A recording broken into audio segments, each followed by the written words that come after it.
Soyons saints, en partenariat avec Magnificat. Nous souhaitons une belle fête aux Lydéric et aux Lydie. Le bienheureux Augustin Kazotik est né vers 1260 en Dalmatie, actuelle Croatie. Il entre à 15 ans chez les dominicains et est formé au couvent Saint-Jacques à Paris.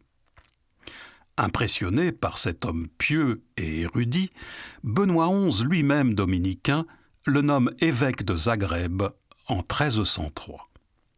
Pasteur éclairé, il reprend en main ce diocèse miné par les rivalités et l'arrogance des nobles. Soucieux de la formation de ses prêtres, il les encourage fortement à vivre une vie spirituelle profonde et fonde une école cathédrale pour les former à la grammaire, la logique, la théologie et la musique.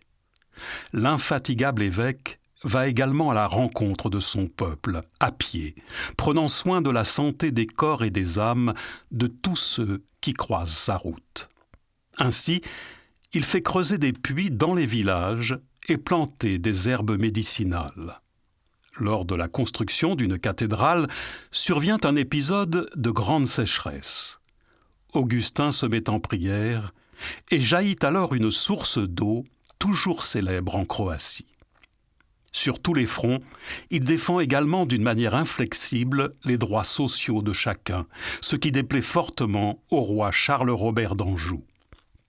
Aussi, au terme d'une mission ecclésiale diplomatique, le souverain s'oppose au retour de ce défenseur des pauvres.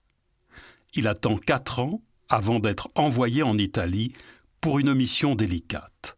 En effet, pendant le règne de l'empereur Frédéric II, des milliers de musulmans sarrasins qui servaient dans les troupes impériales se sont installés à Lucera dans les Pouilles. À sa chute, le pape y envoie Augustin et lui confie la mission d'y restaurer la foi chrétienne. Son travail est si efficace qu'un an plus tard, les musulmans décident de le supprimer. Le 3 août 1323, le père Augustin est frappé à la tête avec une lance de fer par un sarrasin et meurt des suites de ses blessures.